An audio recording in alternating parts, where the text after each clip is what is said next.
Over the holiday, Michael Cohen had Lev Parnas on his Mea Culpa podcast, and it was amazing. Lev Parnas was the one running around with Rudy Giuliani that was complicit in getting Hunter Biden's hard drive. Well, here he is debunking all of the laptop crap. But the interesting part I want to mention about the laptop, I don't want to go too much into it because hopefully I still am going to testify and I want to try to protect the integrity of my answers. But I read about it in my book extensively. That laptop was talked about to us first in the beginning in March of 2019 by Ukrainians telling us that that laptop existed, or actually a hard drive of a laptop existed.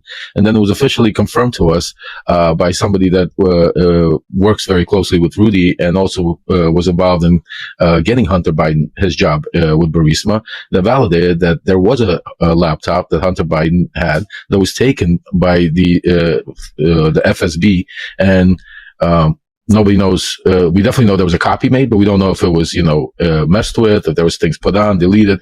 But there was during one of Hunter's escapades, it was taken in Kazakhstan, and there were two copies made. One for the FSB, which is the Russian intelligence, and the other one was for the owner of Burisma to be able to have certain compromise down the road on the vice president's son. But the interesting part about it is when we were in that meeting, Rudy Giuliani really went hard at Vitaly Prus and asked him, said, what is on that hard drive that, we could use that we were talking about getting? And Vitaly told us. There's some, not very nice pictures of him naked with girls. There's him with a crack pipe. There's him taking drugs. I mean, all of that, stuff that you're talking about, that it's unfortunate, but we all understand, and it's a very, sad situation. But Rudy goes back into him and says, okay, but what about like financial stuff, legal stuff?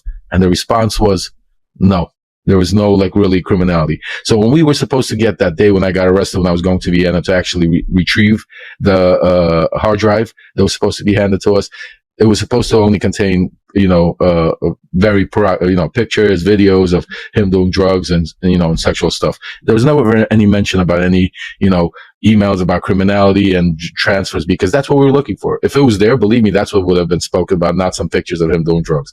And then all of a sudden, when Rudy gets the hard drive and starts disseminating it to the New York Post and everybody else, there's all kinds of crazy shit on that hard drive, so you could make sense of that, and common sense wise.